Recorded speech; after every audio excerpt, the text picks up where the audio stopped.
তো বন্ধুরা অনেকদিন পর চলে আসলাম তোমাদের সামনে আমি নতুন একটা রান্নার একটা ব্লগ নিয়ে। তো তোমরা দেখতে থাকো। আর রান্নাটা হচ্ছে ছোট মাছের চচ্চড়ি করব, আমি সাধারণভাবে করব। তো এই ছোট মাছের চচ্চড়িটা আমি কেমন করে করি সেটাই তোমরা দেখো।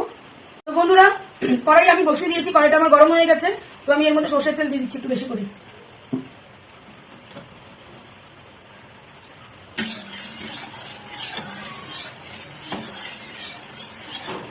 তো তেল আমার গরম হয়ে গেছে, আমি এর মধ্যে মাছগুলো দিয়ে ভেজে নিব ভালো করে।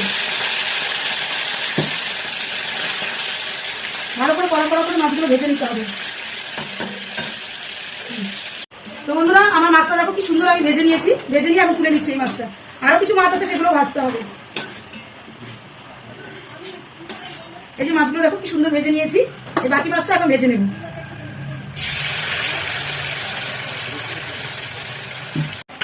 তো দেখো বন্ধুরা আমার মাছগুলো সব মাছই প্রায় ভাজা হয়ে গেছে। তো মাছগুলো আমি তুলে নিচ্ছি, ভালো করে ভেজে নিয়েছি। ভালো করে যদি না ভাজি না তো চচ্চড়ির স্বাদটাই তো আসবে না। ভেজে নিয়েছি, এখন আমি এই তেলের মধ্যে আরো তেল দিয়ে দেবো। চচ্চড়িতে যদি তেলটা বেশি না দেওয়া যায় তাহলে চচ্চড়ির মতো স্বাদ লাগবে না কিন্তু। তো তেলটা আমি একটু বেশি করে দিয়ে দিলাম, দিয়ে আমি এর মধ্যে কালো জিরা দিয়ে দিলাম। কালো জিরাটা দেওয়ার পরে আমি এখানে আগে থেকে পেঁয়াজ লঙ্কা কেটে নিয়েছি কুচি করে, পেঁয়াজ লঙ্কাটা দিয়ে দিলাম।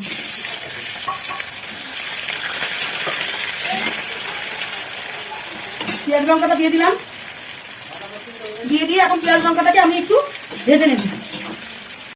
তো বন্ধুরা এখন আমি পেঁয়াজটা আমার অনেকটা টাইম ভাজা হয়ে গেছে। তো আমি এখন এর মধ্যে টমেটো দিয়ে দিচ্ছি। পেঁয়াজটা আমার বেশি লাল লাল করে ভাজা যাবে না, তাহলে কিন্তু ভালো লাগবে না। টমেটোটা দিয়ে দিলাম। টমেটোটা দিতেই আমি এখানে আগে থেকে কেটে রাখা আলু বেগুন ঝিরিঝিরি করে কেটে রেখেছি সেটা দিয়ে দিচ্ছি।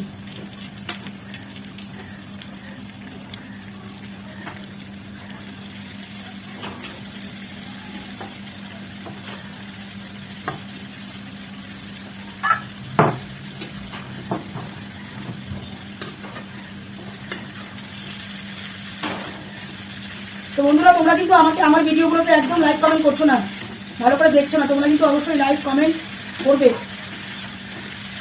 তো আমি আলু বেগুনটা দিয়ে দিলাম। তো বন্ধুরা দেখো মাছের যে আলু বেগুনটা সেটা ভালো করে আমি ভেজে নিয়েছি, আর সেদ্ধও প্রায় হয়েই গেছে, 80% সেদ্ধ হয়ে গেছে। তো এখন আমি এর মধ্যে স্বাদ অনুযায়ী নুনটা দিয়ে দেবো,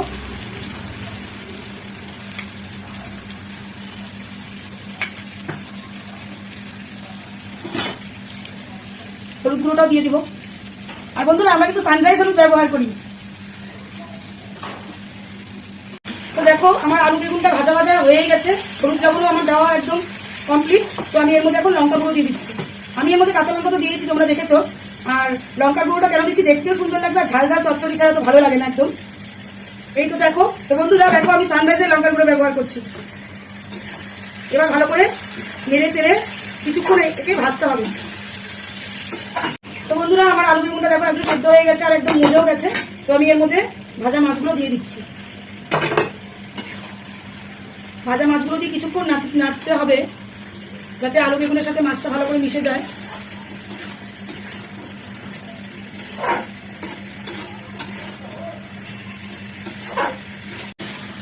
তো বন্ধুরা দেখো মাছের চচ্চড়িটা আমার একদম হয়ে গেছে। তো আমি এর মধ্যে লাস্টে একদম আমি ধনেপাতা দিয়ে দিচ্ছি।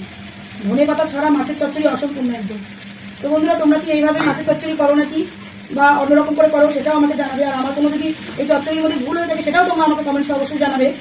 আর আমার পেজটাকে অবশ্যই লাইক কমেন্ট শেয়ার অবশ্যই করবে। আর বন্ধুরা সাবস্ক্রাইবার করতে কিন্তু একদম যেন ভুলো না। আর আমার পাশে থাকা বেল আইকনটি অবশ্যই প্রেস করো। তো বন্ধুরা মাছের চচ্চড়িটা আমার হয়ে গেল। ধন্যবাদ।